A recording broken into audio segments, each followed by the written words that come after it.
Stop over-explaining yourself, why it signals weakness and how powerful people communicate with confidence. Introduction. The hidden habit that destroys authority. There is a behavior so common that millions of people do it every day without realizing the damage it causes.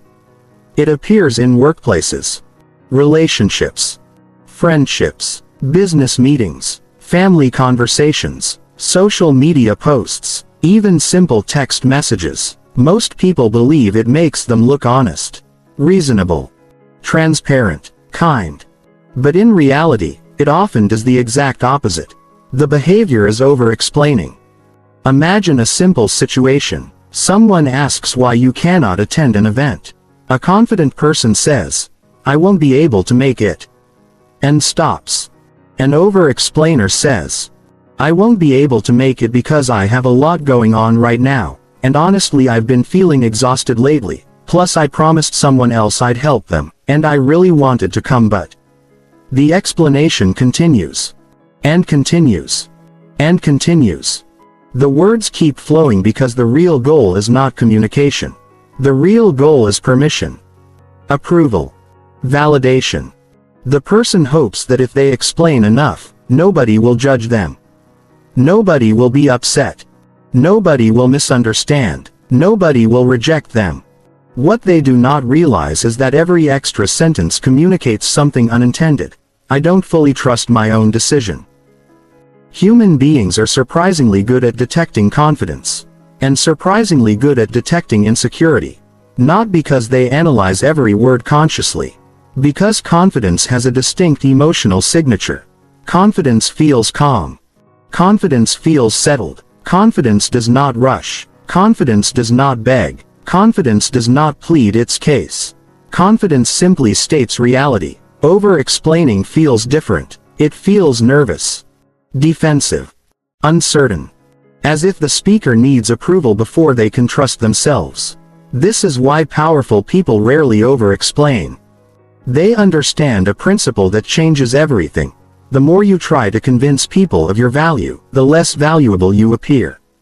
Think about truly confident individuals you have met. They do not spend hours defending every choice. They do not justify every boundary. They do not write essays explaining every decision. They communicate clearly, briefly, directly. Then they move on. This does not mean they are rude, cold, or arrogant. It means they trust themselves. And self-trust changes the way people communicate. When you trust yourself, you do not feel compelled to convince everyone else. When you trust yourself, disagreement becomes less threatening. When you trust yourself, misunderstanding becomes more tolerable. Because your confidence no longer depends on universal approval. This is where many people get trapped. They spend years trying to eliminate all misunderstanding. Trying to make sure everyone agrees. Trying to make sure nobody gets upset. Trying to make sure every decision is perfectly justified. The result is exhaustion. Because the goal is impossible. No matter how much you explain, some people will still misunderstand you. Some people will still disagree. Some people will still judge you. And once you accept this reality, something remarkable happens. You become free. Free from the endless need to explain. Free from the pressure to justify every action. Free from the burden of managing other people's opinions. This freedom is powerful. Because authority begins where approval-seeking ends. The strongest communicators understand that their responsibility is clarity, not persuasion. Their responsibility is honesty, not universal acceptance. Their responsibility is authenticity, not endless justification. And that distinction changes everything. Throughout this book, you will learn why over-explaining happens. Why it destroys authority. Why it attracts disrespect. Why it weakens boundaries. And most importantly, how to break the habit permanently. You will discover how confident people communicate. How leaders establish authority. How emotionally strong individuals handle disagreement. And how to develop a presence that commands respect without demanding attention. Because true confidence is not found in saying more. It is found in needing less. less approval, less validation, less permission, less explanation. And once you learn that lesson, your words become stronger, your boundaries become clearer, your confidence becomes visible, and your life becomes significantly simpler. The journey starts with understanding a simple question: why do people feel the need to explain everything in the first place? Chapter 1. Why you feel the need to explain everything. Most people do not realize they have a habit of over-explaining. To them, it feels normal, responsible, polite, even necessary. They believe they are simply helping others understand. But beneath excessive explanation is often something much deeper. A psychological need, a hidden fear, a desire for approval. And until you understand the true reason behind over-explaining, breaking the habit becomes almost impossible. Because over-explaining is rarely about communication. It is about emotion. The words are only the symptom. The real issue lies underneath. The invisible fear driving your behavior. Imagine someone asks why you made a certain decision. Maybe you left a job, ended a relationship, declined an invitation, changed your plans, started a new project. Immediately, you begin explaining. You provide details. Then more details. Then even more details. You want them to understand. But pause for a moment and ask yourself, why? Why do you feel compelled to provide such an extensive explanation? Most people assume the answer is simple: I just want to be clear. But clarity is rarely the real reason. Often, the deeper reason is fear. Fear of being judged.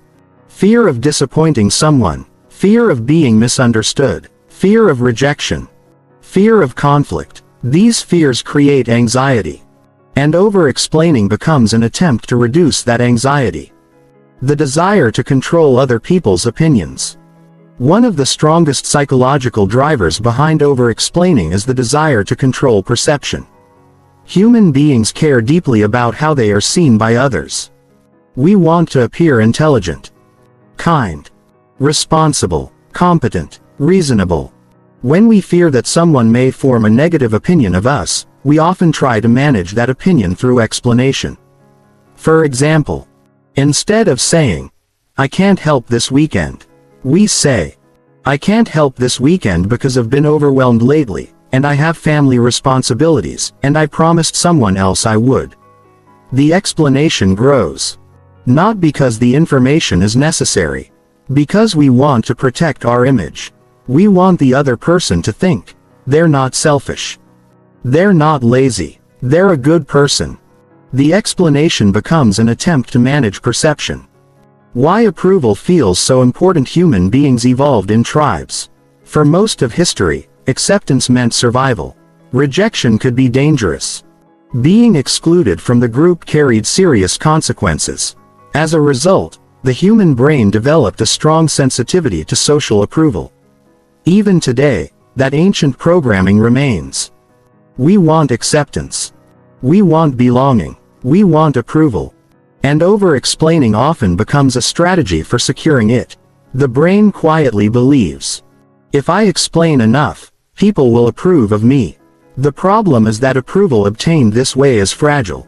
Because it depends on constant explanation, constant justification, constant emotional labor, childhood conditioning. Many over-explainers learned the habit early in life. Perhaps they grew up in environments where they constantly had to defend themselves. Maybe parents demanded lengthy explanations for every decision. Maybe mistakes were criticized harshly. Maybe their feelings were questioned. Maybe they learned that simple answers were never enough. Over time, a pattern developed. The child learned, I must justify myself. I must explain my choices. I must defend my actions. The behavior becomes automatic. And years later, the adult continues doing the same thing. Not because it is necessary. Because it feels familiar. The need to be understood. One of the most common reasons people over-explain is the desire to be understood. This desire is completely human. Everyone wants understanding. Everyone wants to feel seen. Everyone wants others to understand their intentions. But there is an important truth many people never learn: you cannot force understanding. No amount of explanation guarantees that someone will understand you. In fact, some people will misunderstand you regardless of how clearly you communicate. Once you accept this reality, over-explaining begins to lose its power. The perfection trap. Many over-explainers are perfectionists. They believe every statement must be perfectly understood. Every decision must be perfectly justified. Every interaction must be perfectly managed. The result is exhausting. Because perfection in communication does not exist. Misunderstandings happen. Disagreements happen. Incorrect assumptions happen. Trying to eliminate them completely is impossible. Yet perfectionists continue trying. And over-explaining becomes part of that effort. The fear of conflict. For many people, over-explaining is actually conflict avoidance. They fear upsetting others. They fear confrontation. They fear disappointing people, so they explain extensively. The hope is that if they provide enough reasons, the other person will not become upset. But this strategy rarely works. People who want to be upset often remain upset regardless of explanation. And people who respect you rarely require extensive justification. Why over-explaining feels safe? Over-explaining creates an illusion of safety. It feels protective, as though every extra sentence reduces risk. But often the opposite happens. The more you explain, the more vulnerable you become to criticism. The more opportunities you create for disagreement. The more uncertainty you communicate. Confidence often sounds simpler, more direct, more concise. Because confident people trust that their decisions do not require endless defense.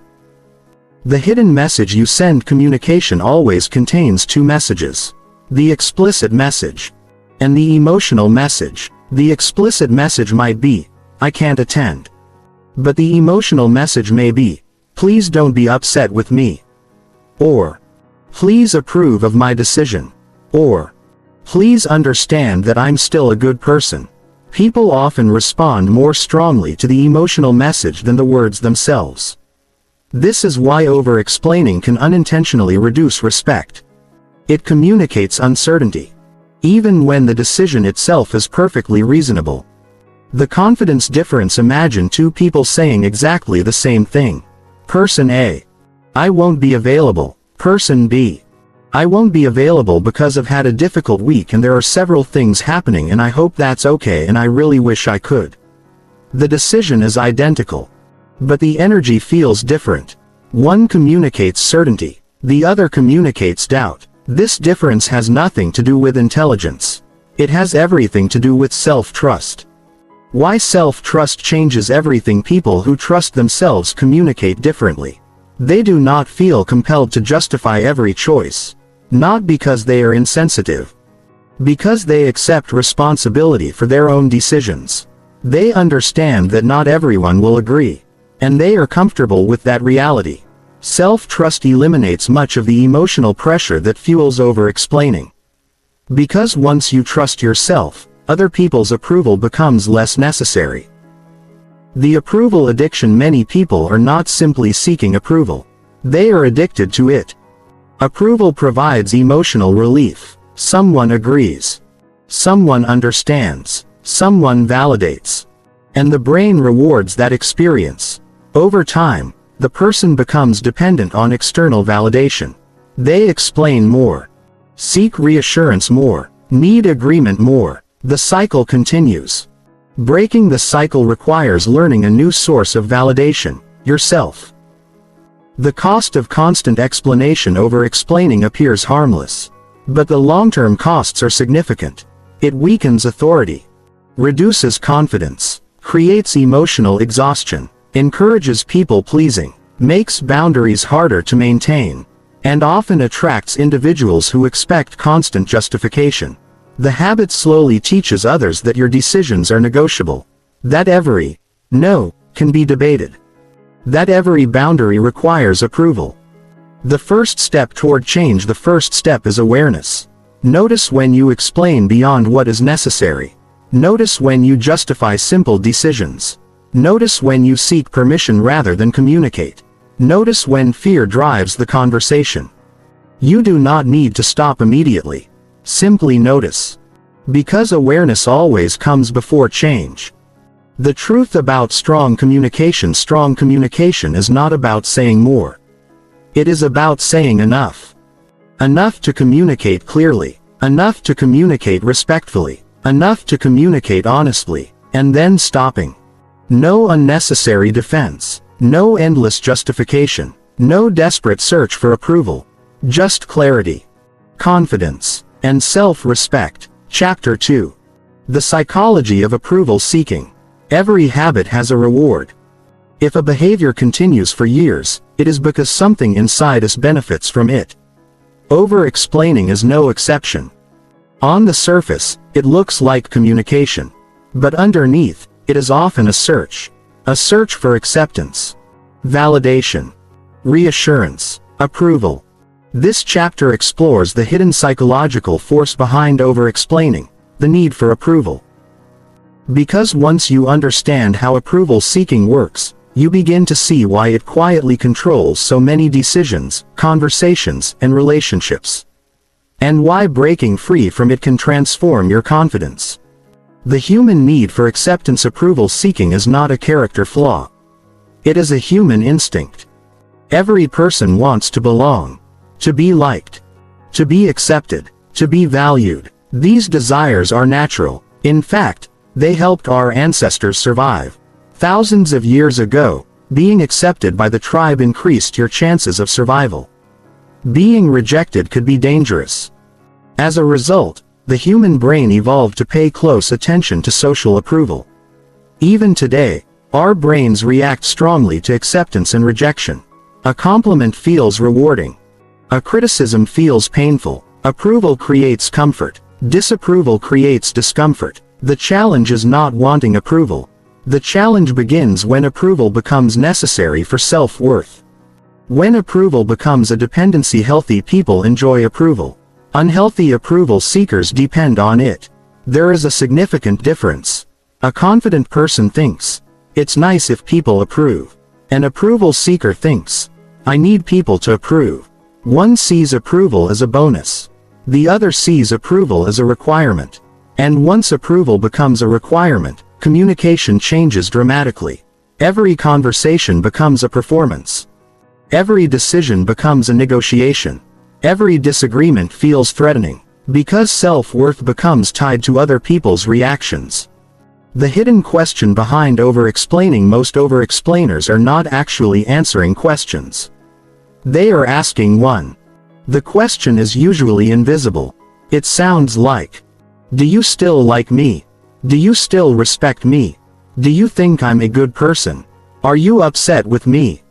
The explanation is often an attempt to secure reassurance, to confirm safety, to reduce anxiety. The words may appear logical, but the motivation is emotional. Why approval feels so good? Approval activates the brain's reward system. When someone praises us, agrees with us, or validates us, we experience a small emotional reward. The brain releases chemicals associated with pleasure and connection. For a brief moment, we feel secure, valuable, accepted. The problem is that this feeling is temporary. Like any external reward, it fades. And when it fades, many people seek more. More validation. More reassurance. More approval. The cycle continues. The approval-seeking trap. Approval seeking creates a dangerous cycle. Step 1. You feel uncertain. Step 2. You seek validation from others. Step 3. You feel better temporarily. Step 4. The feeling fades. Step 5. You seek validation again. Over time, your confidence becomes dependent on external feedback. Instead of trusting yourself, you rely on others to tell you who you are. This dependence creates vulnerability. Because other people's opinions constantly change. Why approval seekers fear disagreement? Disagreement feels normal to confident people. But for approval seekers, disagreement can feel deeply uncomfortable.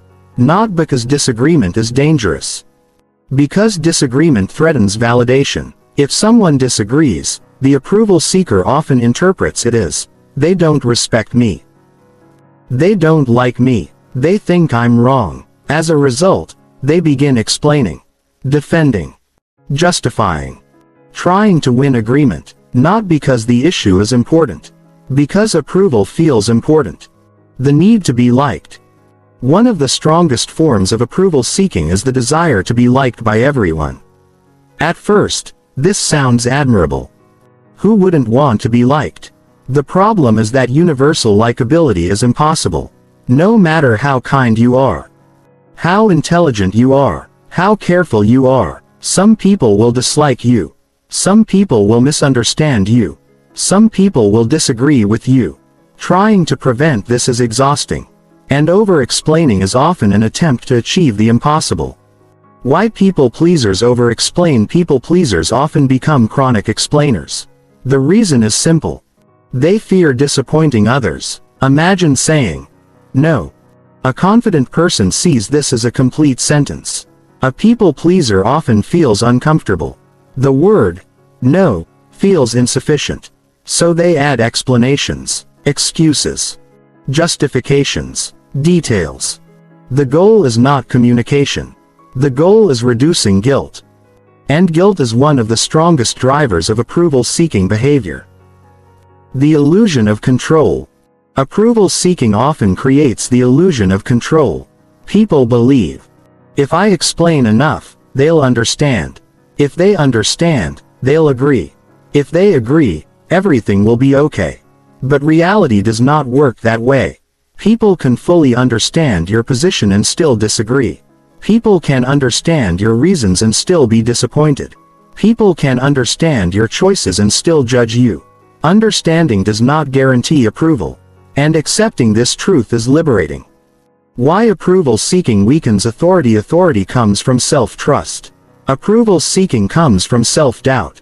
These two forces move in opposite directions. The more you seek approval, the less authority you project. Because authority says, this is my decision. Approval seeking says, is my decision okay? One communicates certainty. The other communicates dependence. People naturally respond differently to each. The workplace example: consider two employees. The first says, I recommend this approach because it aligns with our objectives. The second says, I recommend this approach because I researched it extensively, and I spoke with several people, and I hope this makes sense, and maybe I'm wrong, but both may have identical expertise. Yet one appears more confident. The difference is not knowledge. It is self-trust. Approval seeking often hides competence behind unnecessary explanations. The relationship example: approval seeking also damages relationships. Many people constantly explain themselves to partners, friends, family members. They fear conflict, fear rejection, fear disapproval. As a result, they spend enormous energy managing emotions, trying to keep everyone happy, trying to avoid disappointment, trying to earn acceptance. The relationship becomes exhausting because it is built on approval rather than authenticity. Why you cannot build confidence through approval. This is one of the most important lessons in the entire book. Approval cannot create confidence. It can only temporarily support it. True confidence must come from within. If your confidence depends on approval, it disappears whenever approval disappears. And approval inevitably disappears sometimes. People criticize, disagree, reject, misunderstand. That is part of life. Confidence built on self-trust survives these moments. Confidence built on approval does not. The fear beneath approval seeking: at its core, approval seeking often hides a deeper fear, the fear that you are not enough. Not smart enough. Not attractive enough. Not successful enough. Not worthy enough. If you secretly doubt your value, approval becomes addictive. Because other people temporarily fill the gap. But only temporarily. The deeper solution is addressing the belief itself. Learning to trust your worth without constant external confirmation. The beginning of freedom. Freedom begins when you stop asking, how do I make everyone approve of me? And start asking, how do I remain true to myself even when some people don't approve? That question changes everything. Because it shifts power back to you. Instead of managing perceptions, you focus on integrity. Instead of chasing validation, you build self-respect. Instead of earning approval, you develop self-trust. The approval detox. Breaking approval seeking is similar to breaking any dependency. At first, it feels uncomfortable. You say less, explain less, justify less, and anxiety appears. The mind asks, what if they misunderstand? What if they disagree? What if they don't like me? Over time, something remarkable happens. You survive. The feared catastrophe never arrives. And your confidence grows. Not because everyone approves. Because you learn you do not need everyone to approve. The real source of confidence is not believing everyone will like you. Confidence is knowing you'll be okay if they don't. Confidence is not convincing everyone. Confidence is trusting yourself. Confidence is not avoiding rejection. Confidence is accepting that rejection is sometimes unavoidable. And this mindset dramatically reduces the need to over-explain. Because once you trust yourself, you no longer need constant reassurance from others. Chapter 3. How over-explaining destroys respect. Most people over-explain because they want to be understood. Some do it because they want to be liked. Others do it because they want to avoid conflict. Their intentions are usually good. Yet the result is often the opposite of what they expect. Instead of gaining respect, they lose it. Instead of appearing confident, they appear uncertain. Instead of strengthening their position, they weaken it. This happens because communication is not judged only by the content of what you say. It is also judged by the emotional signals beneath your words. And over-explaining sends signals that most people never realize they are communicating. Respect is not given for effort. One of the hardest truths to accept is this: people do not automatically respect you because you try harder to explain yourself. In fact, excessive effort can sometimes reduce respect. Imagine two people making the same decision. The first person says, "I've decided to move in a different direction." The second person spends 15 minutes explaining why the decision was made, why it was necessary, why nobody should be upset, and why everyone should understand. Who appears more certain? Who appears more confident? Usually the first person. Because certainty requires fewer words than insecurity. The hidden language of confidence. Human beings constantly read emotional cues. Most of this happens subconsciously. People notice tone of voice, pace of speech, body language, eye contact, hesitation, confidence. And yes, they notice excessive explanation. Even if they cannot explain why, they often interpret it as uncertainty. The mind asks, why are they working so hard to convince me? The harder you push for acceptance, the more people wonder whether you truly believe your own position. Why strong decisions need fewer words. Imagine a judge announcing a decision. Imagine a CEO making a business choice. Imagine a leader setting a boundary. The communication is usually clear, direct, concise. Why? Because strong decisions do not require endless defense. The decision itself carries weight. Over-explaining often communicates the opposite. I'm not entirely comfortable with this decision. And if you are not comfortable with your decision, why should others be? The respect equation. Respect is built on several qualities: competence, integrity, consistency, confidence, self-respect. Over-explaining quietly damages several of these qualities. Not because explanations are always bad. Because excessive explanations suggest dependence on external approval. And dependence rarely inspires respect. People naturally respect individuals who trust themselves. Why people challenge chronic explainers. Have you ever noticed that some people seem to attract endless questioning? Every decision gets challenged. Every boundary gets debated. Every no becomes a discussion. This often happens because they have trained others to expect explanations. Imagine saying, "No, I can't," then stopping. The conversation is usually short. Now imagine saying, "No, I can't because I have this situation, and this problem, and these responsibilities." Suddenly there is more information to debate. More details to challenge. More reasons to question. The explanation unintentionally invites negotiation. The boundary problem. One of the biggest areas where over-explaining destroys respect is boundaries. Healthy boundaries are simple. I'm not available. That doesn't work for me. I won't be participating. These statements are clear. Over-explainers often struggle with simplicity. They feel guilty. So they explain, and explain, and explain. The problem is that lengthy explanations make boundaries appear negotiable. The other person begins looking for weaknesses in the argument. Not because they are bad people. Because the explanation suggests discussion is possible. Why self-respect comes first? People often ask, "How do I get others to respect me?" The answer begins somewhere unexpected. Self-respect. People generally treat you according to the standards you set for yourself. If you constantly seek permission, others may begin treating you like someone who needs permission.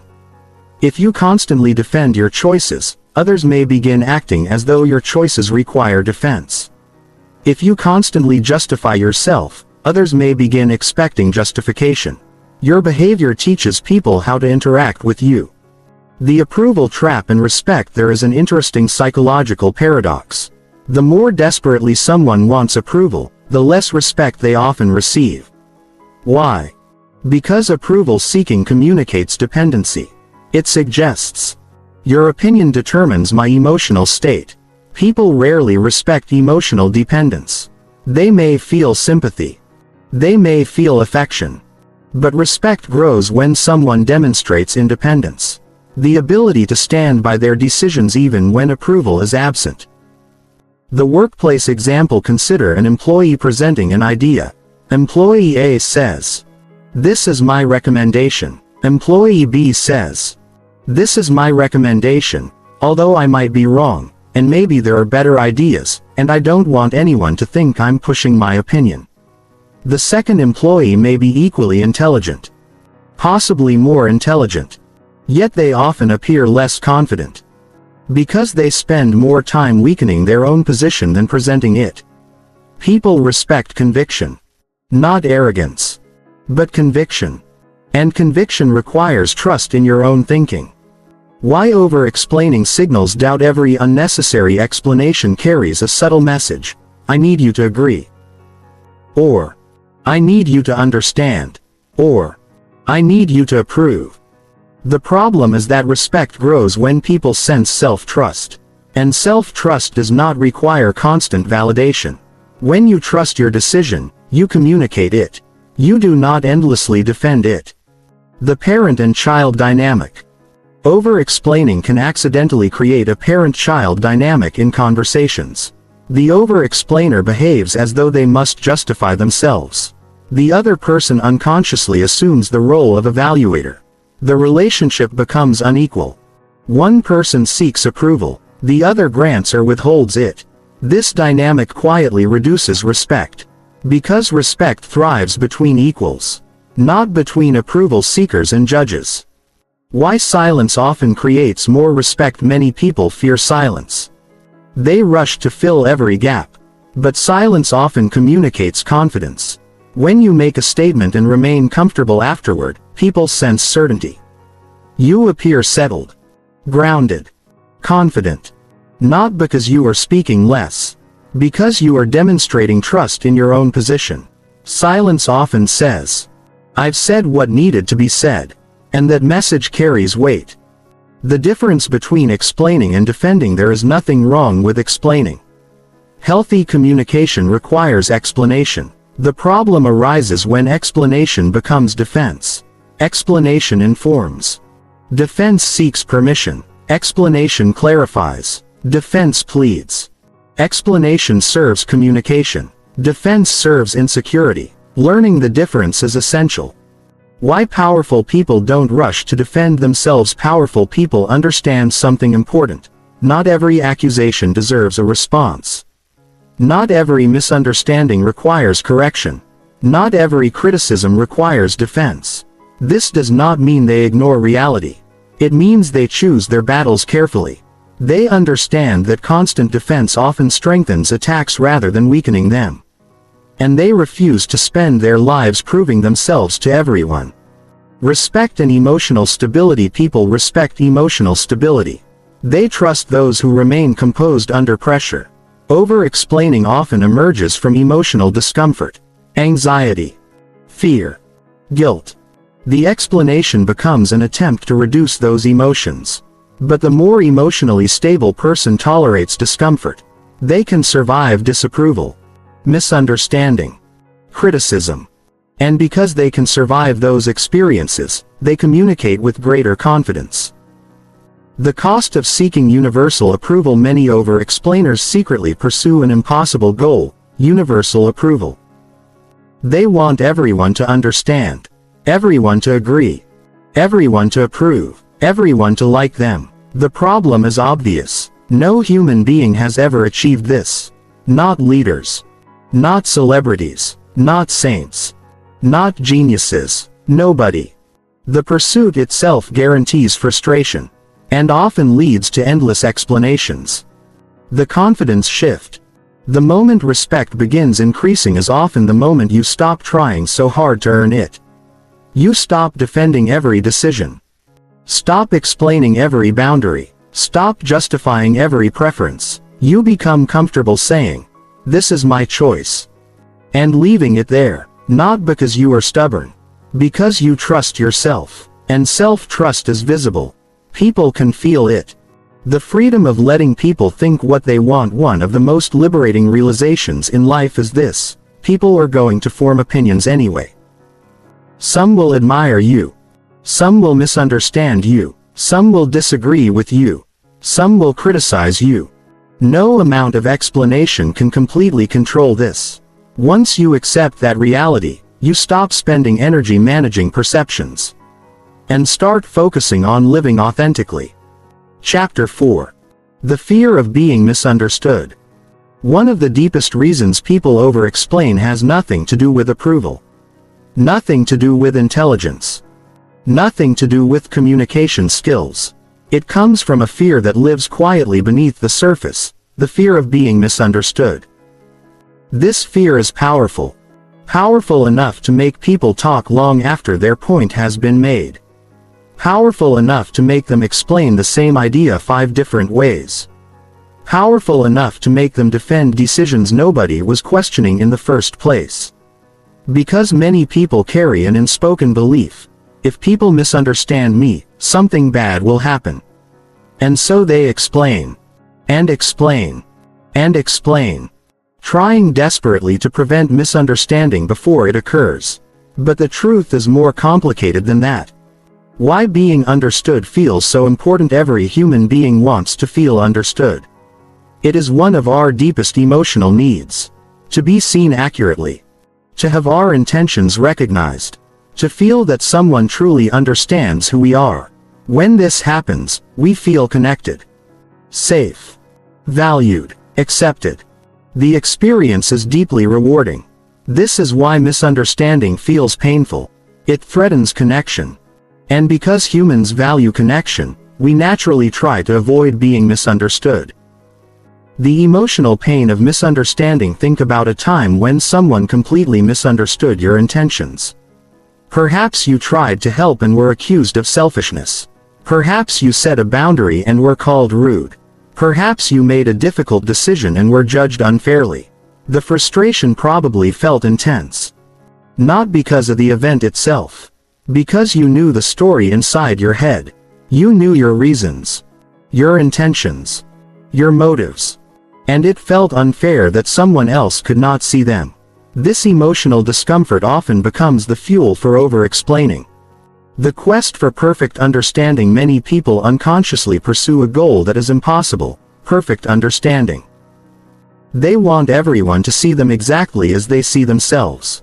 To understand every decision, every motive, every feeling, every intention. The problem is obvious. Human beings cannot read minds. No matter how clearly you communicate, people still interpret your words through their own experiences, their beliefs, their assumptions, their biases. Perfect understanding is impossible, yet many people spend years chasing it. Why more words don't always create more understanding? One of the greatest communication myths is this: if I explain more, people will understand better. Sometimes that's true. Often it isn't. In many situations, extra explanation creates confusion. The core message becomes buried beneath unnecessary details. The listener loses focus. The conversation becomes complicated. Ironically, trying harder to be understood can sometimes make understanding less likely. Clarity usually beats quantity. The fear beneath the fear. If you look closely, the fear of being misunderstood often hides another fear: the fear of being judged unfairly. Many people do not actually fear misunderstanding itself. They fear the consequences they associate with it. For example, if they misunderstand me, they'll think I'm selfish. If they misunderstand me, they'll think I'm incompetent. If they misunderstand me, they'll reject me. The explanation becomes an attempt to prevent these imagined outcomes. Why some people need everyone to understand. Certain individuals feel an almost overwhelming need to be understood by everyone. This often develops because their self-worth depends heavily on external perception. They believe, if people misunderstand me, my value decreases. As a result, they constantly manage impressions, correct assumptions, clarify intentions, defend motives. The effort becomes exhausting, because controlling perception is impossible. The reality nobody wants to hear. Here is one of the most important truths in this book: some people will misunderstand you no matter how clearly you communicate. Read that again. Some people will misunderstand you no matter how carefully you explain. No matter how honest you are. No matter how thoughtful you are. No matter how much effort you invest. Why? Because understanding depends on two people, not one. You control your communication. You do not control their interpretation. The need to let go. Many over-explainers carry an enormous burden. They feel responsible for other people's interpretations. If someone misunderstands them, they assume they failed. If someone disagrees, they assume they communicated poorly. If someone judges them unfairly, they assume they need a better explanation. This mindset creates endless pressure, because it assigns responsibility where none exists. You are responsible for communicating clearly. You are not responsible for controlling every conclusion another person reaches. The leadership lesson: strong leaders understand this principle. Every leader experiences misunderstanding. Every leader experiences criticism. Every leader experiences disagreement. If they spent all their time correcting every misunderstanding, they would accomplish very little. Instead, effective leaders focus on clarity. Then they move forward. They accept that universal understanding is impossible, and that acceptance gives them freedom. The relationship trap. The fear of being misunderstood often damages relationships. Imagine a couple having an argument. One partner says something simple. The other responds with 10 minutes of explanation. Not because the point requires 10 minutes. Because they fear being misunderstood. The conversation becomes heavier, longer, more exhausting. Over time, both people become frustrated. The issue is no longer the disagreement. The issue is the endless need to justify every feeling. Why misunderstanding is part of life. Many people treat misunderstanding as a problem to eliminate. In reality, it is a normal part of human interaction. Every person sees the world differently. Different experiences. Different values. Different perspectives. Misunderstanding is not evidence of failure. It is evidence that human beings are unique. Once you accept this, your relationship with communication changes. The confidence to be misunderstood. One of the strongest signs of confidence is the ability to tolerate misunderstanding. Not because you enjoy it. Because you understand it is unavoidable. Confident people communicate clearly. Then they accept that some people will still interpret things differently. They do not spend endless energy chasing perfect understanding. They focus on integrity instead. Integrity versus image. This distinction is crucial. Integrity asks, am I being honest? Image asks, what does everyone think of me? Over-explainers often become trapped in image management. They want every perception corrected, every misunderstanding resolved, every assumption challenged. The result is emotional exhaustion. People with strong integrity focus on something simpler: speaking truthfully, acting consistently, and allowing others to form their own conclusions. Why silence can be more powerful. Sometimes the strongest response to misunderstanding is silence. Not because silence guarantees understanding. Because silence demonstrates confidence. Imagine someone misinterprets your decision. You explain once, clearly, respectfully, then stop. The silence communicates, I've shared my truth. I don't need to convince you. I trust my position. This is very different from endless defense. The freedom of acceptance. At some point, every confident person learns a difficult lesson: not everyone will understand them. Some people will see only fragments. Some will misjudge intentions. Some will create stories that have little connection to reality. And that's okay. Because confidence is not built on being perfectly understood. Confidence is built on knowing who you are. Why self-knowledge matters more. The more clearly you understand yourself, the less dependent you become on other people's understanding. You know your intentions, your values, your principles, your reasons. That knowledge creates stability, and stability reduces the urge to over-explain, because you no longer need constant confirmation from the outside world. The shift from control to trust. Over-explaining is often an attempt to control. Control perceptions. Control opinions. Control interpretations. The healthier alternative is trust. Trust that you have communicated clearly. Trust that reasonable people will understand enough. Trust that not everyone needs to agree. Trust that misunderstanding is survivable. This shift changes everything. The courage to let go. Ultimately, overcoming the fear of being misunderstood requires courage. The courage to speak clearly without over-defending. The courage to accept disagreement. The courage to tolerate incorrect assumptions. The courage to stop managing every opinion. Because the moment you stop trying to control every perception is the moment you begin experiencing real freedom. Chapter 5. Why powerful people speak less. Walk into almost any room and observe carefully. You will notice something interesting. The loudest person is rarely the most powerful. The person talking the most is rarely the most respected. The individual constantly explaining, convincing, and proving themselves is rarely the one with the greatest influence. Instead, power often belongs to the person who speaks deliberately. The person who chooses words carefully. The person who seems comfortable with silence. The person who does not feel compelled to fill every moment with conversation. This reality surprises many people because society often associates power with speaking, persuasion, charisma, public speaking, debating, influence. But true power is not measured by how much you say. It is measured by how much impact your words have when you say them. And impact often increases when words become more selective. The difference between noise and influence. Many people confuse communication with influence.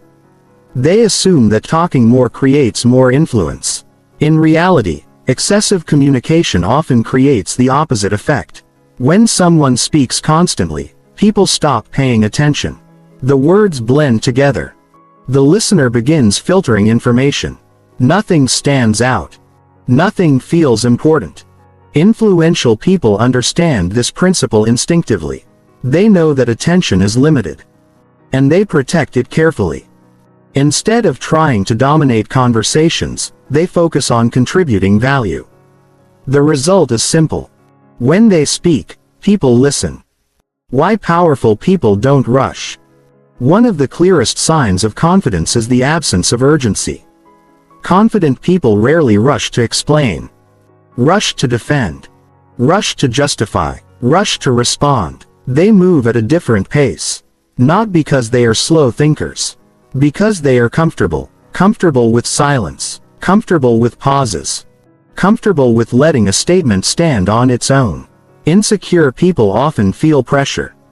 Pressure to answer immediately. Pressure to convince.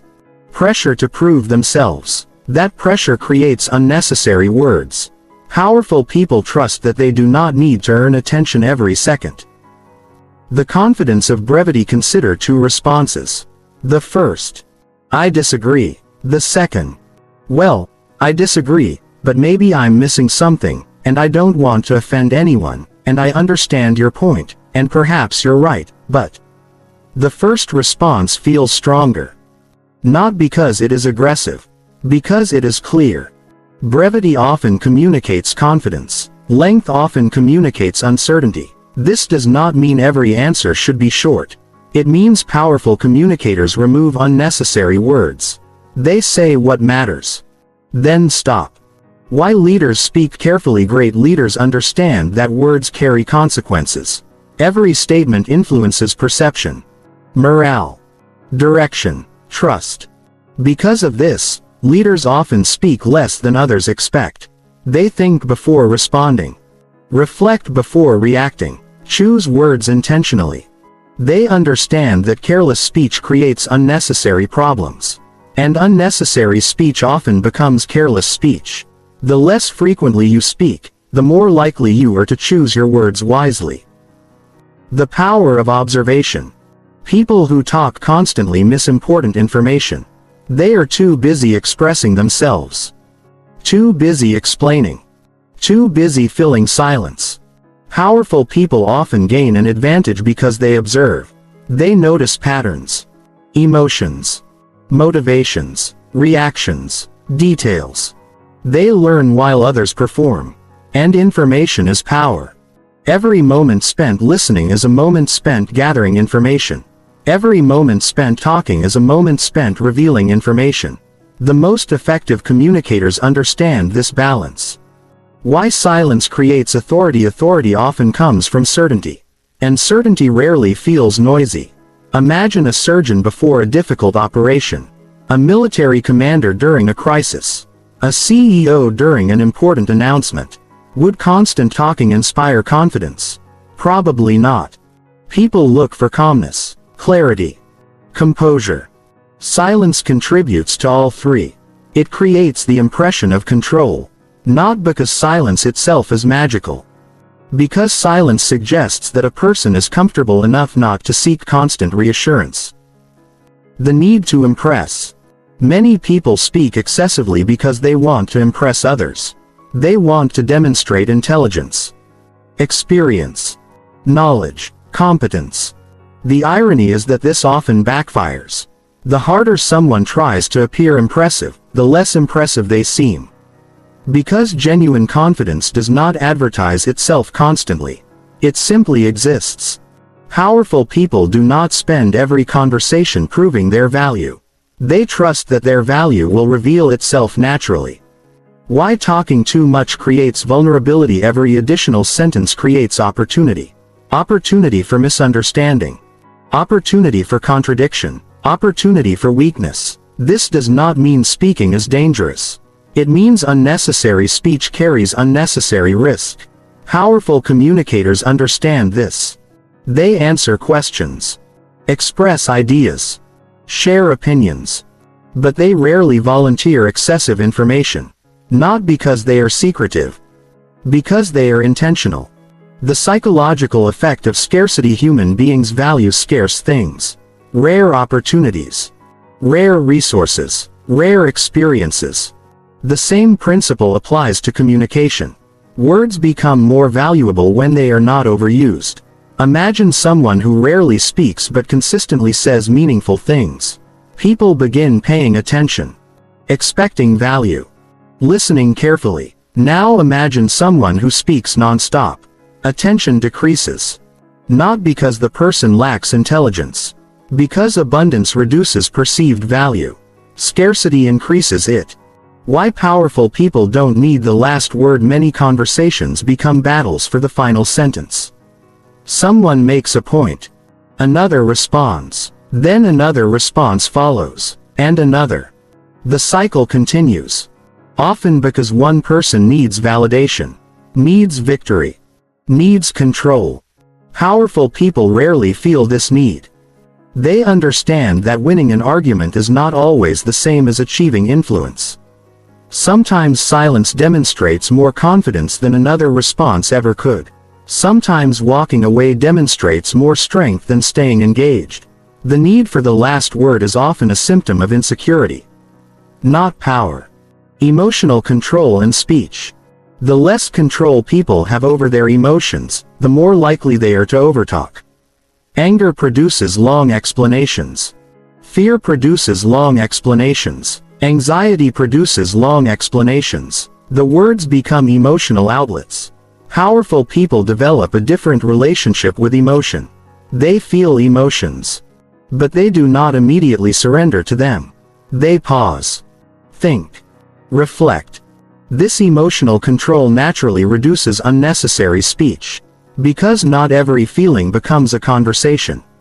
Why listening creates influence. Many people believe influence comes from speaking. In reality, influence often begins with listening. People trust those who make them feel heard. People open up to those who listen carefully. People reveal important information when they feel understood. Powerful communicators know this. They use listening strategically, not as a trick, as a skill. Because understanding people often matters more than persuading them. The calm presence effect. Some people enter a room and immediately command attention.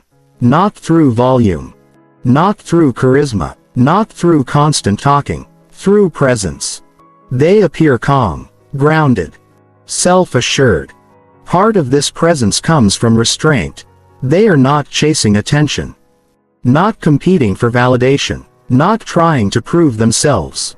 Their calmness communicates confidence. And confidence attracts respect. Why powerful people trust their value. At the heart of speaking less lies a simple belief. I do not need to constantly prove my worth. This belief changes everything. People who trust their value do not explain every achievement, defend every decision, advertise every success. They allow their actions to speak. Their confidence comes from internal certainty rather than external recognition. And because of that certainty, their communication becomes simpler, cleaner, more effective. The fear of silence. Many people overtalk because silence feels uncomfortable. Silence creates uncertainty. And uncertainty creates anxiety. The mind begins asking questions. Should I say something? Do they think I'm awkward? Am I losing their interest? To escape discomfort, people start talking. Powerful people develop a different relationship with silence. They do not see silence as a threat. They see it as part of communication. A pause. A moment of reflection. A sign of confidence. This comfort gives them an enormous advantage. The power of speaking with intention. The goal is not to become quiet. The goal is to become intentional. Powerful people are not silent all the time. They speak when necessary. Speak when valuable. Speak when their words serve a purpose. What they avoid is unnecessary communication. Words that exist only to seek approval, gain validation, reduce anxiety, or fill silence. Their communication is purposeful, and purpose creates power. There is a reason powerful people often appear calm while everyone else is rushing to speak. They understand something that many people spend years learning. Influence is not created by the number of words you use. It is created by the quality of the words you choose. The strongest communicators do not speak less because they have less to say. They speak less because they know exactly what matters. And when every word carries purpose, every word carries weight. That weight becomes authority. That authority becomes influence. And that influence is often impossible to achieve through endless explanation. Chapter 6. The confidence of short answers. Most people believe confidence sounds impressive. They imagine confident people delivering long speeches. presenting perfect arguments, providing detailed explanations, always knowing exactly what to say. But real confidence often sounds much simpler. Sometimes confidence sounds like, no. Sometimes it sounds like, I disagree. Or, that doesn't work for me. Or, I've made my decision. No lengthy explanation. No emotional defense. No attempt to convince everyone. Just clarity. And clarity is one of the strongest signals of confidence a person can communicate. The problem is that many people have spent their entire lives learning the opposite. They have learned that every answer requires justification. Every decision requires explanation. Every boundary requires defense. As a result, simple answers feel uncomfortable, almost dangerous. But the ability to give short answers is not a communication skill. It is a confidence skill. Why short answers feel uncomfortable? Imagine someone asks, "Why don't you want to come?" You respond, "I don't want to," and stop. For many people, that feels almost impossible. Immediately, anxiety appears. The mind starts generating explanations, excuses, reasons, justifications. The silence feels uncomfortable. Why? Because short answers remove the safety net. They force you to stand behind your decision without hiding behind explanations. And that requires confidence. The hidden belief behind long answers many people secretly believe. My decisions are only valid if other people agree with them. This belief creates endless explanations. If approval is required, then every decision becomes a presentation. Every choice becomes a debate. Every preference becomes an argument. The person feels responsible for convincing everyone. Short answers challenge this belief. They communicate something different. My decision is valid even if you disagree. That mindset feels powerful because it is. Why confident people don't overqualify? Listen carefully to insecure communication. You will hear constant qualifiers. Maybe. I think. I'm not sure. I could be wrong. This might sound stupid. Don't judge me. These phrases often appear before the actual message. They function as protection. A way of reducing risk. The speaker is preparing for rejection before it happens. Confident communicators use qualifiers when necessary. But they do not hide behind them. They trust their ideas enough to express them directly. The difference between confidence and arrogance at this point, some people become concerned. They think, won't short answers make me seem arrogant? Not necessarily. Arrogance and confidence are very different. Arrogance says, I am always right. Confidence says, I trust myself. Arrogance dismisses others. Confidence respects others without surrendering self-respect. Arrogance refuses to listen. Confidence listens carefully but remains comfortable with disagreement. Short answers are not arrogant when they are delivered respectfully. They simply reflect self-trust. Why explanations become emotional crutches? Many over-explainers use explanations the way some people use comfort blankets. The explanation creates emotional safety. It reduces anxiety. It protects against judgment. It provides reassurance. Without the explanation, they feel exposed, vulnerable, unprotected. But confidence grows when you stop relying on emotional crutches. Not because explanations are bad. Because dependency is limiting. The goal is to be able to communicate clearly without needing endless justification. The power of a complete sentence. One of the strongest communication habits you can develop is treating simple statements as complete. Consider the following. No. Complete. I disagree. Complete. I won't be available. Complete. That's not something I want. Complete. Most people feel compelled to continue speaking. They assume the sentence is unfinished. But often the sentence is already complete. The discomfort comes from insecurity, not from communication needs. Why people respect directness? Directness creates trust. When someone communicates clearly, people know where they stand. There is less confusion, less uncertainty, less manipulation. Direct people are often easier to trust because their communication is transparent. Over-explaining can sometimes create the opposite effect. The listener begins wondering, why are they trying so hard? Why are there so many details? What are they worried about? Clarity feels stronger than complexity. The fear of disappointing people. One reason people avoid short answers is that they fear disappointment. Imagine declining a request. A short answer forces you to accept that the other person may feel disappointed. Many people struggle with this.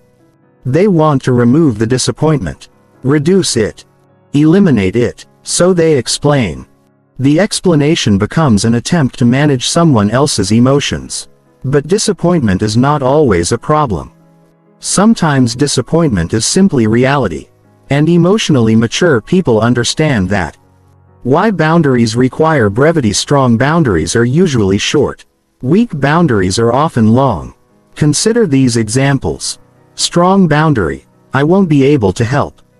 Weak boundary: I won't be able to help because I've been busy lately and there are a lot of things happening and I feel bad about it. The second statement invites discussion. The first statement communicates a decision. The more important the boundary, the more valuable brevity becomes. Because brevity reduces opportunities for negotiation.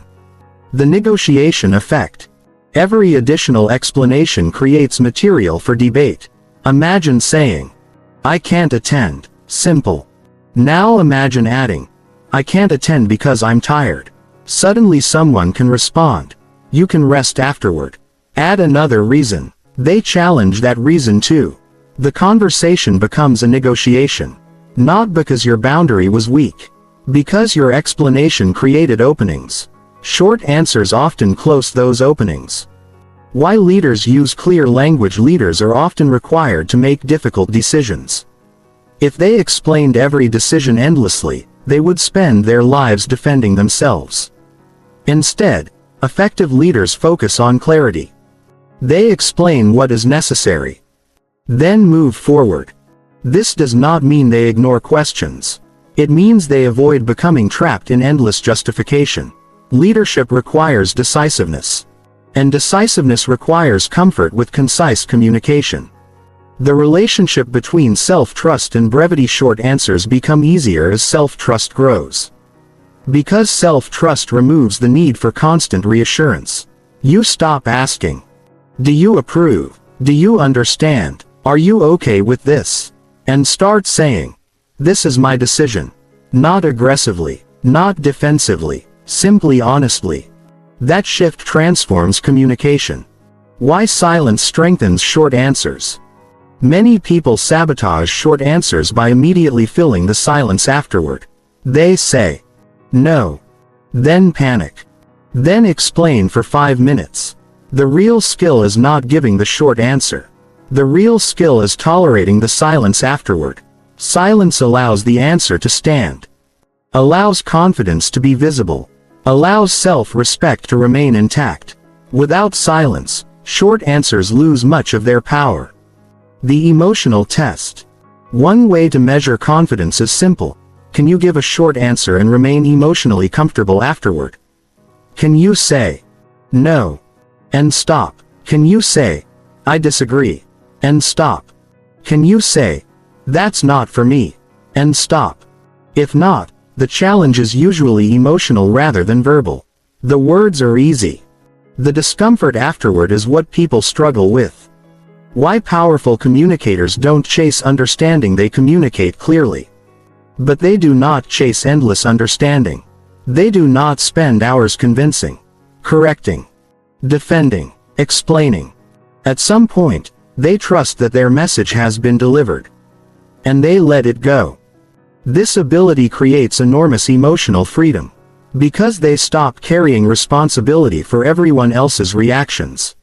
The strength of simplicity. Complex communication often hides insecurity. Simple communication often reveals confidence. Simple does not mean careless. Simple does not mean rude. Simple means clear, direct, intentional. The strongest communicators understand that simplicity requires courage. Because simplicity removes the hiding places.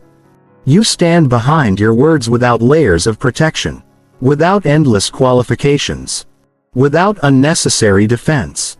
The truth is that short answers are not really about communication. They are about identity. The person who constantly explains is often saying, "Please validate me." The person who communicates clearly and stops is often saying, "I trust myself." That difference changes everything, because confidence is not measured by how much you say. It is measured by how little you need to say. And the moment you become comfortable with short answers, you begin communicating from a place of strength rather than approval seeking. The words become fewer. The message becomes stronger, and people begin responding to you differently. Not because your vocabulary changed, because your confidence did. Chapter 7. How to stop justifying your decisions. Few habits drain confidence more than constantly justifying your decisions. You decide how to spend your time, then explain it. You set a boundary, then defend it. You change your mind, then apologize for it. You choose a different path, then spend 20 minutes convincing everyone that your choice makes sense. Many people do this so automatically that they never question it. They assume it is normal, polite, responsible. But there is a hidden cost. Every unnecessary justification reinforces a dangerous belief. My decisions are not valid until other people approve them. The moment you accept that belief, you hand over your power. Because your confidence becomes dependent on external agreement. And external agreement is something you can never fully control. The approval contract. Most people who over-justify their decisions are unknowingly operating under an invisible contract. The contract sounds like this. I will explain my decision, and in return you will approve of it. The problem is obvious. The contract only works if the other person agrees. And people often do not. They may still be disappointed, still disagree, still criticize, still judge. At that point, the over-explainer feels frustrated, because the explanation failed to achieve its real purpose. Approval. Why you feel responsible for other people's reactions. Many people believe they are responsible for how others feel about their decisions. This belief creates endless justification. Imagine declining an invitation. The other person looks disappointed. Immediately, you begin explaining. Not because the explanation is necessary. Because you feel responsible for their disappointment. You want to fix it. Reduce it. Remove it. But emotional maturity requires understanding a difficult truth. You are responsible for your decisions. You are not responsible for managing every emotional reaction those decisions create. The difference between explanation and permission. One of the most important distinctions you can learn is the difference between explaining and seeking permission. Explanation says, "Here's my decision." Permission seeking says, "Is my decision acceptable?" The words may sound similar, but the energy is completely different. One comes from confidence. The other comes from uncertainty. Many people spend years believing they are explaining when they are actually seeking permission. And until they recognize this pattern, it continues controlling their communication. Why justification becomes a habit. Every habit begins with repetition. At some point, you learned that explaining reduced discomfort. Perhaps it prevented conflict. Perhaps it earned approval. Perhaps it reduced criticism. The brain noticed the reward, and the behavior became automatic. Now, every time discomfort appears, you justify. Without thinking. Without questioning. Without realizing what is happening. Breaking the habit requires awareness. You must first notice the impulse before you can change it. The need to be seen as reasonable. Many people justify themselves because they desperately want to be perceived as reasonable. They fear being seen as selfish, difficult, unfair, insensitive. So they explain every choice, trying to prove that their actions make sense. The irony is that reasonable people rarely need constant proof of their reasonableness. Their behavior demonstrates it naturally. Over-justification often creates the opposite impression. It suggests insecurity rather than confidence. Why some decisions need no defense. Imagine choosing what book to read, what clothes to wear, what hobbies to pursue, where to travel, how to spend your weekend. Most of these decisions affect nobody except you. Yet many people still defend them, still explain them, still justify them. Why? Because they have developed the habit of treating personal preferences as public debates. Not every decision requires a defense. Some decisions require nothing more than ownership. The fear of disapproval. At the center of most justification lies fear. Not fear of being wrong. Fear of being disliked. Fear of disappointing someone. Fear of criticism. Fear of rejection. The justification becomes an attempt to protect yourself from these outcomes. But there is a problem. No explanation can guarantee approval. No amount of reasoning can eliminate criticism completely. No justification can prevent all disappointment. The protection is an illusion. Why confident people make peace with disapproval. One of the defining characteristics of confident people is their relationship with disapproval. They do not enjoy it, but they accept it. They understand that disagreement is part of life, so they stop organizing their decisions around avoiding criticism. Instead, they organize their decisions around values, principles, priorities, goals. This shift creates enormous freedom, because they no longer need universal approval before taking action. The decision-making trap. Over justifiers often struggle to make decisions. Why? Because every decision feels like a future courtroom trial.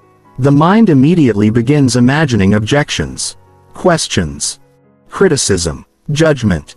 The person starts preparing defenses before the decision is even made. As a result, decision-making becomes exhausting. Simple choices become complicated. Small decisions become stressful. The problem is not the decision itself. The problem is the anticipated need to defend it. Why self-trust eliminates justification. The strongest antidote to over-justifying is self-trust. When you trust yourself, something changes. You stop needing constant external confirmation.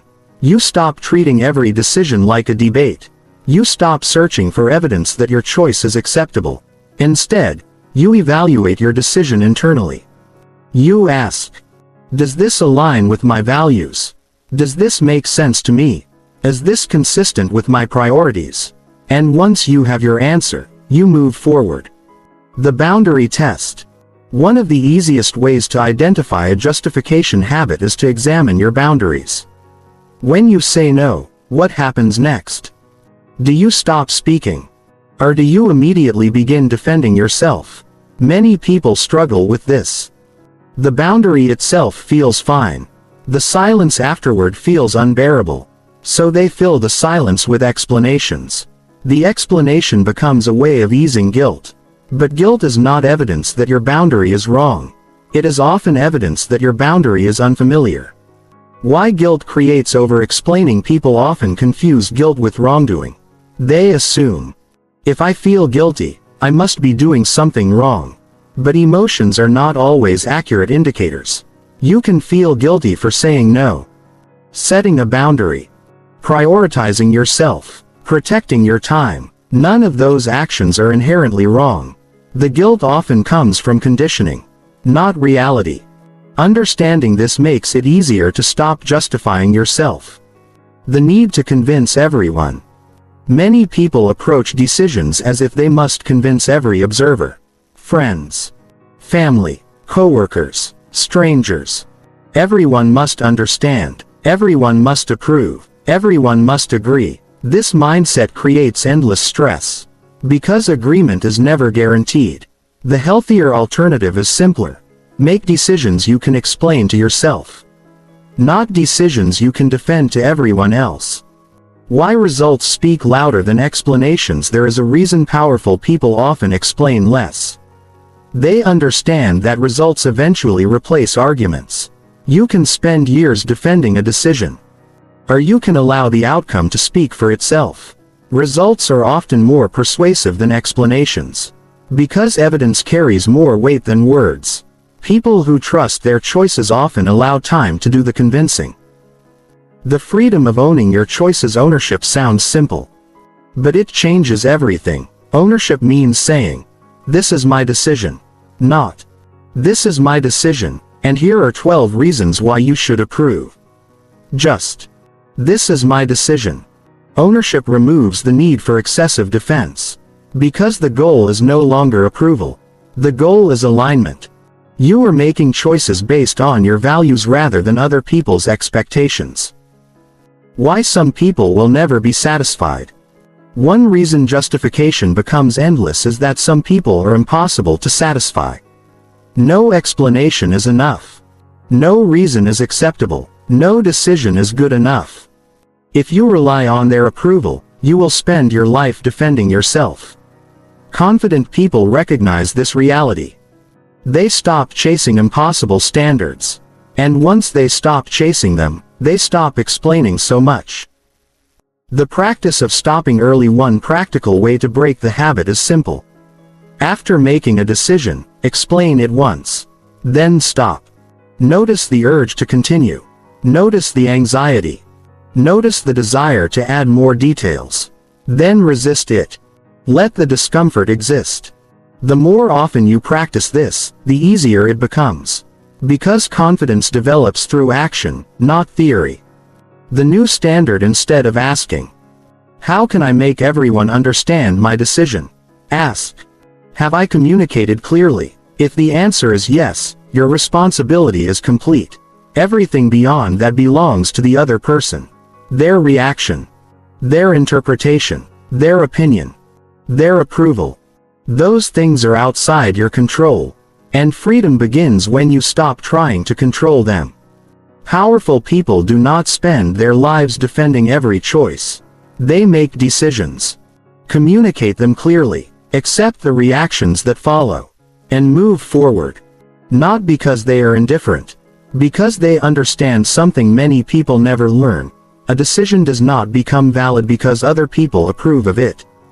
A decision becomes valid because it aligns with your values, your priorities, and your goals.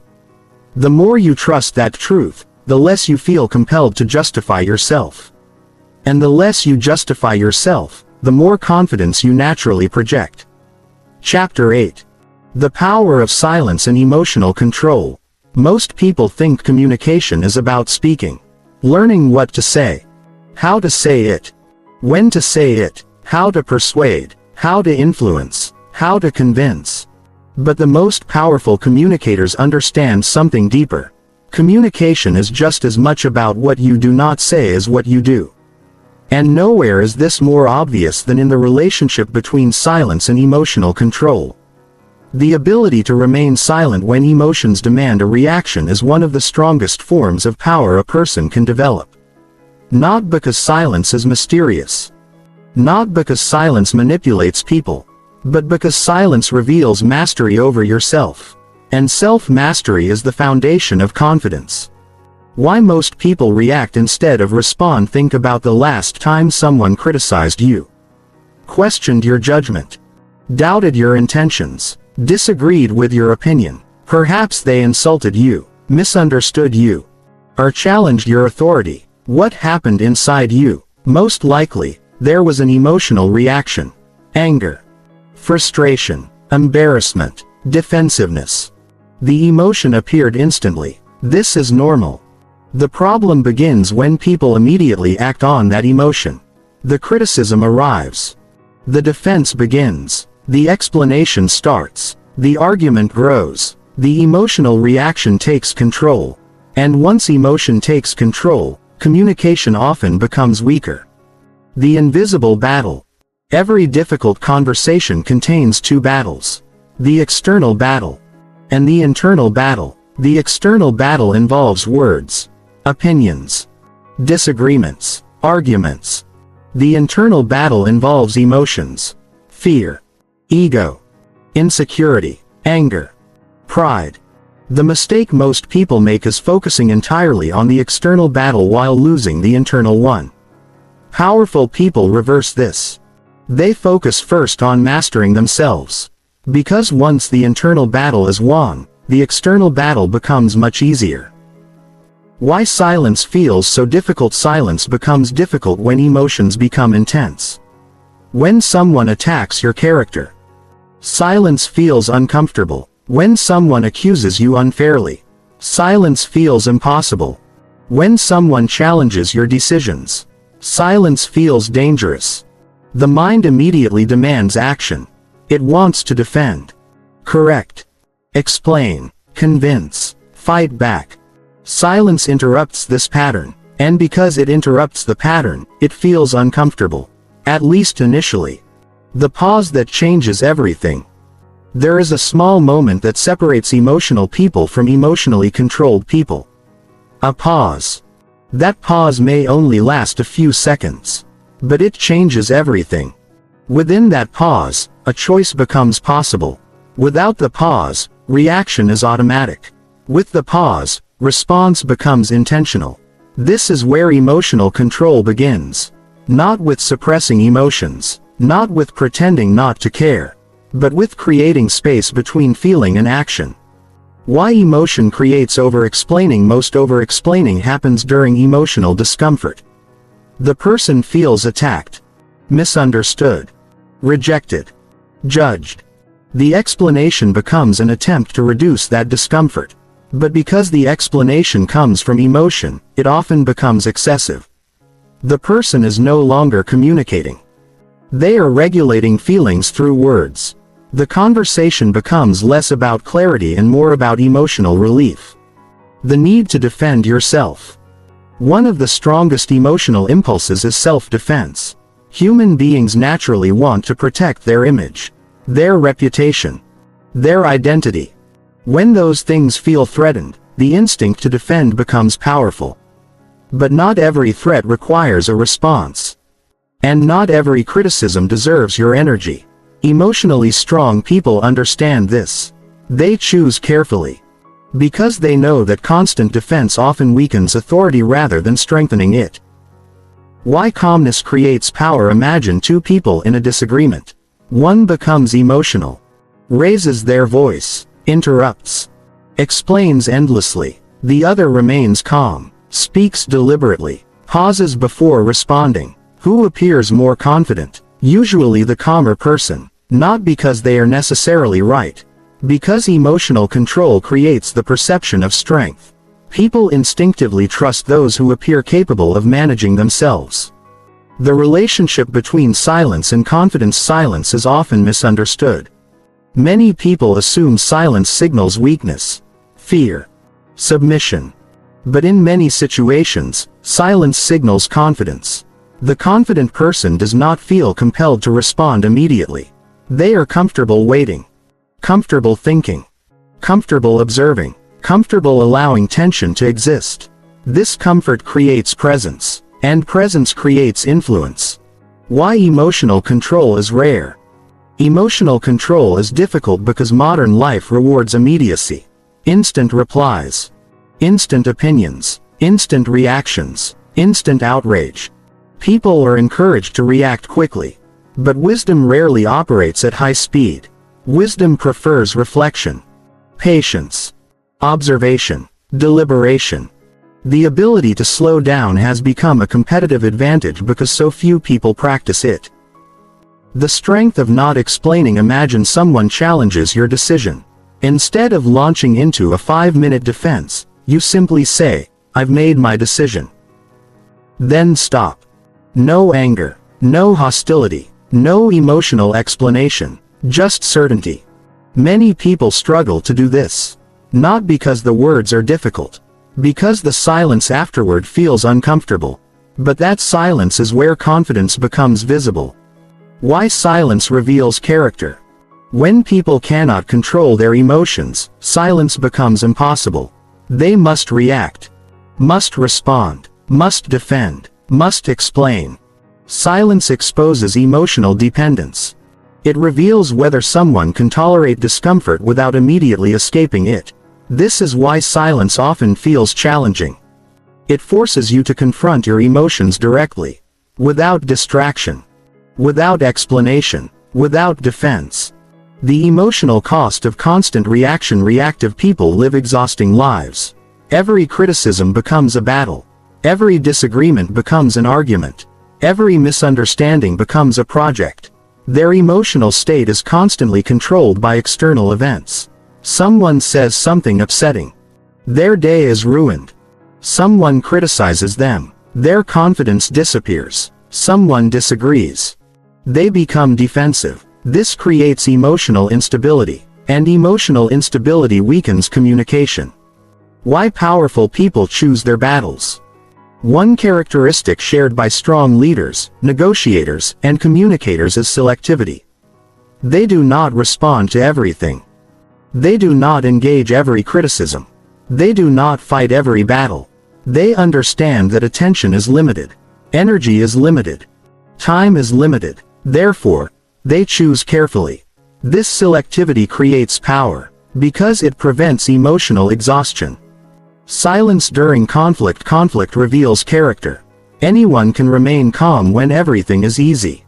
The real test occurs during disagreement, during criticism, during confrontation. Silence becomes particularly valuable in these moments. Not because silence solves every problem. Because silence prevents emotional escalation. It creates room for thought. Room for perspective. Room for wisdom. Without that space, emotions often take over. The fear of looking weak. Many people react quickly because they fear appearing weak. They believe immediate defense demonstrates strength. In reality, the opposite is often true. Strength is demonstrated through control, not impulsiveness. The ability to remain composed under pressure communicates confidence. The inability to control reactions communicates vulnerability. People notice this, even if they cannot explain why. Why listening becomes easier as emotional control improves. Listening improves. You stop preparing defenses while the other person is speaking. Stop searching for counterarguments. Stop looking for opportunities to justify yourself. Instead, you actually hear what is being said. This creates better conversations, better decisions, better relationships. Because understanding becomes more important than winning. The long-term advantage. Most people focus on short-term emotional relief. They react because reacting feels good in the moment. Defending yourself feels satisfying. Explaining feels comforting. Arguing feels productive. But emotionally controlled people focus on long-term outcomes. They ask, will this response actually help? Is this conversation worth my energy? Does this require a reaction? These questions create wisdom, and wisdom often produces silence. The freedom of emotional independence. Perhaps the greatest benefit of emotional control is independence. Your emotional state becomes less dependent on external events. Other people's opinions lose power. Criticism loses power. Disagreement loses power, not because you stop caring, because you stop surrendering control. You become responsible for your own emotional experience, and that responsibility creates freedom. When silence is stronger than words. There are moments in life when no explanation will change someone's mind. No defense will satisfy them. No argument will persuade them. Many people continue talking anyway. They continue because they hope the next sentence will finally work. Emotionally strong people recognize these moments. And when they do, they stop. Not because they have given up. Because they understand reality. Sometimes silence communicates more confidence than another 1,000 words ever could. The greatest communicators are not simply skilled speakers. They are skilled managers of their own emotions. They know when to speak, when to pause, when to respond, when to remain silent. They understand that emotional control is not weakness. It is strength in its most disciplined form. And once you develop that discipline, something remarkable happens. You stop explaining every criticism. Stop defending every decision. Stop reacting to every challenge. Your communication becomes calmer, cleaner, more deliberate. And for the first time, your words begin coming from confidence rather than emotion. Because true power does not come from controlling conversations. It comes from controlling yourself. Chapter 9. Building unshakable self-trust. At the root of over-explaining lies a simple problem. You do not fully trust yourself. This statement may feel uncomfortable. Many people immediately resist it. They think, I do trust myself. But if that is true, then why do you constantly seek reassurance? Why do you explain every decision? Why do you need approval before feeling confident? Why do criticism and disagreement affect you so deeply? The answer is not a lack of intelligence. Not a lack of capability. Not a lack of potential. It is a lack of self-trust. And until self-trust becomes stronger, the need for validation will continue. Because validation is often a substitute for trust. When you cannot trust yourself, you look for someone else to do it for you. What self-trust really means. Many people misunderstand self-trust. They think self-trust means believing you are always right, always confident, always certain. But that is not self-trust. That is arrogance. Real self-trust is something different. It means believing that you can handle the consequences of your decisions. Even if you make mistakes. Even if people disagree. Even if things do not go perfectly. Self-trust is not confidence that you will never fail. It is confidence that failure will not destroy you. Why you need other people's approval. When self-trust is weak, approval becomes essential. Imagine making a decision. Instead of asking, what do I think? You ask, what does everyone else think? The opinions of others become more important than your own. Their approval becomes the source of certainty. Their agreement becomes the source of confidence. This creates dependency. Because your emotional state becomes tied to external reactions. The moment approval disappears, confidence disappears with it. The childhood roots of self-doubt. Many people learn to distrust themselves early in life. Perhaps their opinions were dismissed.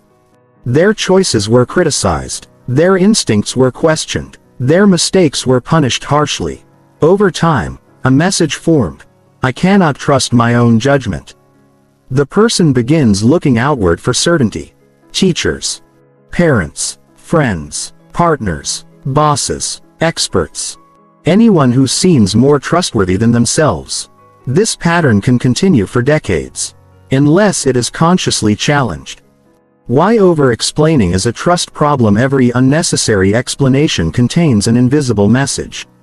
The message is, I don't fully trust my decision unless you approve of it. Most people never say these words directly.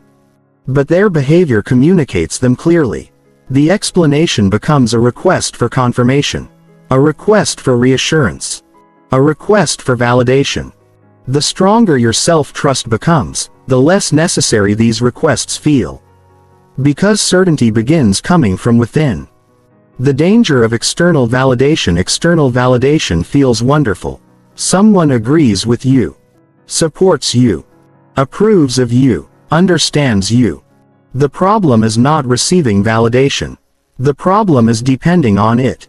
Dependency creates weakness. Because external validation is unpredictable. Some days people support you. Some days they criticize you.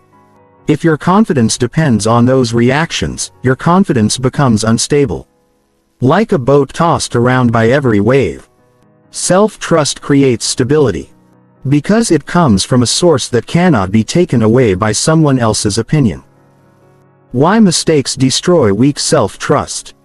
People with weak self-trust often treat mistakes as evidence of incompetence. One bad decision becomes, I can't trust myself. One failure becomes, I always make the wrong choices. One setback becomes, I need someone smarter to tell me what to do. This mindset destroys confidence. People with strong self-trust view mistakes differently. They see mistakes as information, feedback, experience, growth. A mistake becomes something to learn from rather than something that defines them. The need to stop seeking permission. One of the biggest obstacles to self-trust is the habit of seeking permission. Permission to change careers. Permission to set boundaries. Permission to pursue goals. Permission to say no. Permission to be different. Many adults continue asking permission long after nobody is actually requiring it. The habit remains because it feels safer. If someone approves your decision, responsibility feels smaller. But confidence requires ownership. And ownership requires letting go of permission. The relationship between trust and certainty. People often wait for certainty before taking action. They think, once I'm completely sure, I'll move forward. Unfortunately, certainty rarely arrives first. Confidence usually comes after action, not before. Self-trust develops through experience, through decisions, through mistakes, through recovery. Waiting for certainty often means waiting forever. Trust grows when you act despite uncertainty. Keeping promises to yourself. One of the fastest ways to build self-trust is simple: keep promises to yourself. Most people understand the importance of keeping promises to others, but they constantly break promises to themselves. They say they will start tomorrow. Then they don't. They say they will set boundaries. Then they don't. They say they will stop people pleasing. Then they don't. Every broken promise weakens trust. Not just trust from others. Trust in yourself. The internal reputation. You have a reputation with yourself. Most people never think about this. But it exists. Your mind is constantly observing your behavior. When you keep commitments, your internal reputation improves. When you abandon commitments, your internal reputation suffers. Eventually, your subconscious forms a conclusion. Either, I trust this person, or, I don't trust this person. That person is you. And this internal reputation influences confidence more than most people realize. Why self-trust requires self-respect. Trust and respect are connected. The more you respect yourself, the easier it becomes to trust yourself. The more you betray your values, the harder it becomes. Self-respect comes from alignment. Doing what you know is right. Speaking honestly. Honoring your principles. Protecting your boundaries. Keeping your word. These actions strengthen identity, and a strong identity naturally creates trust. Learning to trust your judgment. Many people fear making decisions because they fear making mistakes. But judgment improves through use, not avoidance. You do not develop good judgment by avoiding decisions. You develop it by making decisions and learning from outcomes. Every choice becomes training. Every experience becomes information. Every mistake becomes education. Over time, confidence grows. Not because you become perfect. Because you become experienced. Why confident people need less advice? Confident people still seek advice. They still learn from others. They still value expertise. But there is a difference. They gather information without surrendering responsibility. Many people collect advice because they want someone else to decide for them. Confident people collect advice because they want better information. The final decision remains theirs. This distinction is crucial, because self-trust requires ownership. The courage to be wrong. A surprising truth about self-trust is this: you become more confident when you stop needing to be right all the time. People with weak self-trust fear mistakes, fear embarrassment, fear failure. As a result, they avoid risks, avoid decisions, avoid responsibility. People with strong self-trust understand something different. They know they can survive being wrong. And that knowledge creates freedom. Because they no longer need guarantees before taking action. Why boundaries build trust? Every time you enforce a healthy boundary, self-trust grows. You demonstrate that your needs matter. Your time matters. Your energy matters. Your values matter. The opposite is also true. Every time you abandon a boundary to gain approval, self-trust weakens. Because you teach yourself that external acceptance matters more than internal integrity. The confidence loop. There is a powerful cycle that works in your favor. You make a decision. You trust yourself enough to act. You survive the outcome. Your trust grows. The next decision becomes easier. Your confidence increases. Your trust grows again. This cycle eventually becomes self-reinforcing. Confidence creates action. Action creates evidence. Evidence creates confidence. The end of over-explaining. As self-trust strengthens, over-explaining naturally decreases. Not because you force yourself to stop. Because the need disappears. You stop explaining every decision. Stop defending every preference. Stop seeking approval for every choice. The urge fades because its purpose fades. You no longer need constant reassurance. You become your own source of certainty. Trusting yourself during criticism. One of the greatest tests of self-trust occurs during criticism.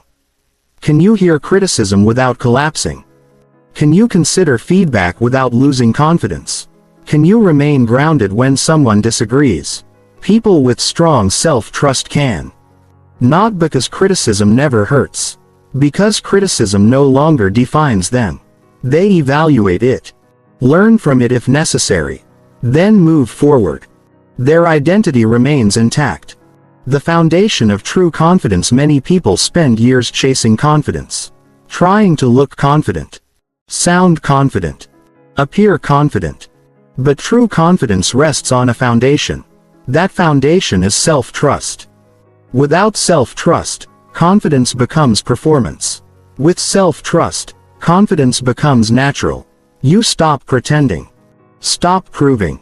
Stop convincing. Because deep down, you already know something important. You can trust yourself. And once that belief becomes strong enough, something remarkable happens. The need for constant approval begins disappearing. The need for endless explanations fades. The need to justify every choice vanishes. Because you no longer require other people to tell you that your decisions are valid. You already know. And that knowledge creates a kind of confidence that cannot be taken away by criticism, rejection, or misunderstanding. It becomes stable, reliable, unshakable. Because it comes from within. Chapter 10. Becoming the person who needs no validation. Most people spend their lives searching for something they already possess. They search for proof that they are enough. Enough to be respected. Enough to be loved. Enough to be successful. Enough to be worthy. And because they do not fully believe it themselves, they look for evidence in other people. They look for approval, praise, recognition, validation. Every compliment feels like confirmation. Every criticism feels like a threat. Every disagreement feels personal. Every rejection feels devastating. Their self-worth rises and falls according to external reactions. And without realizing it, they become prisoners of validation. This is the final stage of the over-explaining cycle. Because over-explaining is rarely about communication. It is often a request. A request that sounds like, "Please tell me I'm okay." The moment you no longer need that reassurance, everything changes. The validation trap. Validation feels good. There is nothing wrong with enjoying it. The problem begins when validation becomes necessary. When your confidence depends on it. When your decisions depend on it. When your peace depends on it. At that point, validation stops being a reward. It becomes a requirement. And anything that becomes a requirement gains power over you. If you require approval to feel confident, other people control your confidence. If you require praise to feel valuable, other people control your value. If you require agreement to feel secure, other people control your emotional state. This is why dependency on validation is so dangerous. It quietly transfers power away from you. Why validation never lasts. Think about the last compliment you received. For a moment, it probably felt wonderful. You felt recognized, appreciated, understood. But how long did that feeling last? An hour? A day? A week? Eventually it faded, and another compliment became necessary. Another approval. Another confirmation. This is the nature of external validation. Its effects are temporary. No matter how much validation you receive, it never permanently solves insecurity. Because insecurity is an internal problem. And internal problems require internal solutions. The endless chase. Many people spend decades chasing validation. They seek it through success, money, relationships, status, achievements, recognition. At first, they believe, once I achieve enough, I'll finally feel secure.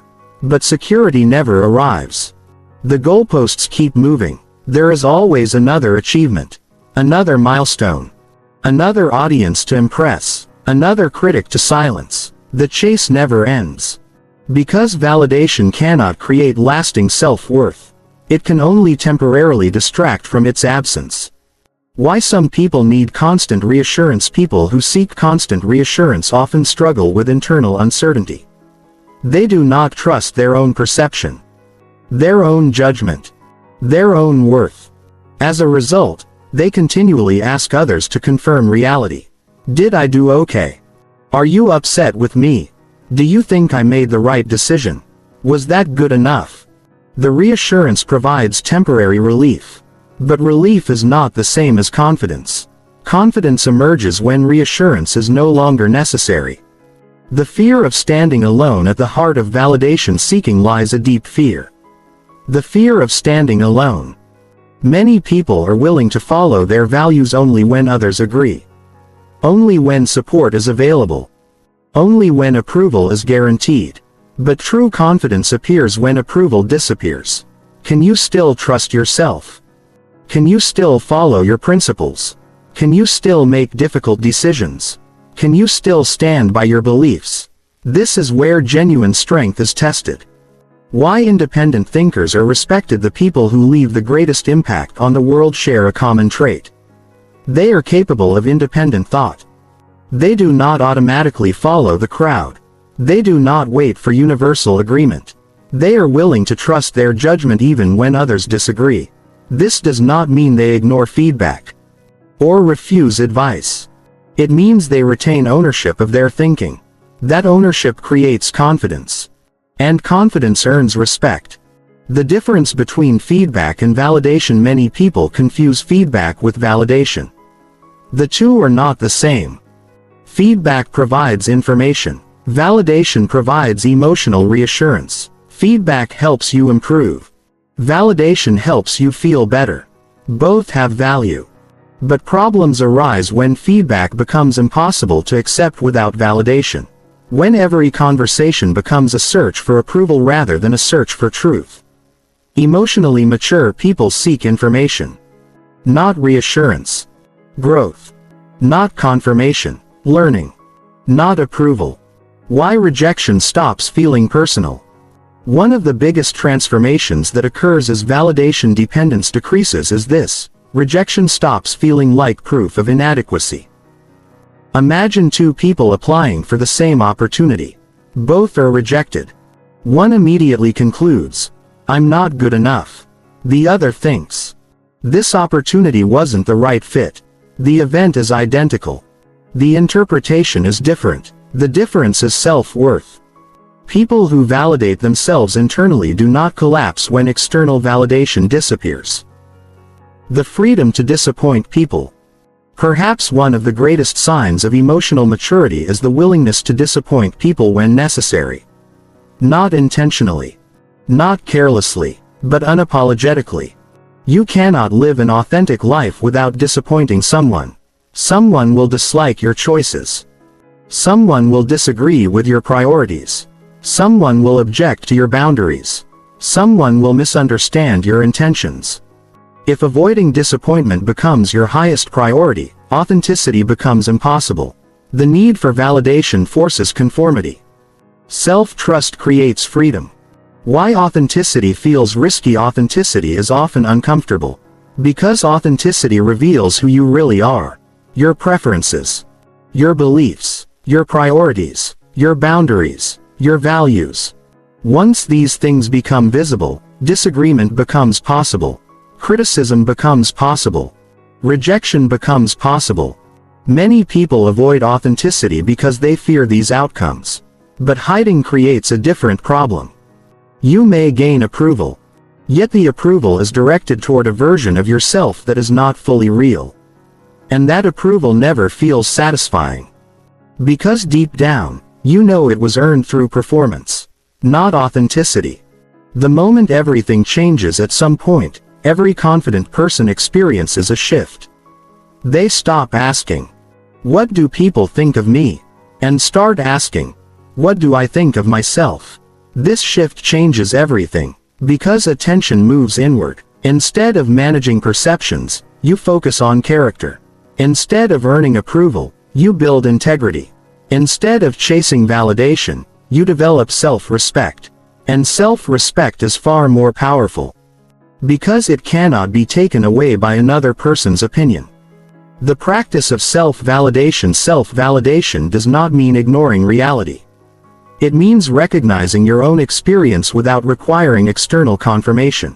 It means saying, "My feelings are valid, my needs matter, my perspective has value, my boundaries are reasonable," without needing someone else to agree first. This practice feels unfamiliar at first, especially for people who have spent years seeking approval. But over time, it becomes natural. And as it becomes natural, dependence on validation decreases. The new source of confidence. Eventually, confidence begins coming from a different place. Not praise, not applause, not approval, not recognition. Confidence comes from alignment. You know who you are. You know what you value.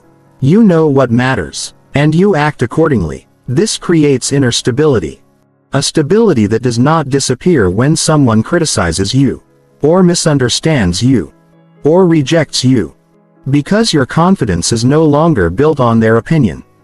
Why over-explaining finally disappears by this stage, the need to over-explain begins fading naturally. Not because you force yourself to stop. Because the emotional reason behind the behavior no longer exists. You no longer need every person to approve. No longer need every decision validated. No longer need every misunderstanding corrected. No longer need every boundary defended.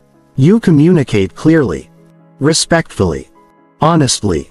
Then you let your words stand. Because your confidence is no longer dependent on the response. Becoming unshakable. An unshakable person is not someone who never feels doubt, never feels fear, never feels rejection. An unshakable person experiences all of those things, but they are not controlled by them. They trust themselves through uncertainty, trust themselves through criticism, trust themselves through mistakes, trust themselves through disagreement. That trust becomes their foundation. And foundations do not disappear because of a single opinion. The final freedom. The ultimate freedom is not getting everyone to understand you. It is being okay when they don't. It is not getting everyone to approve of you. It is being okay when they don't. It is not avoiding criticism. It is surviving criticism without losing yourself. It is not eliminating rejection.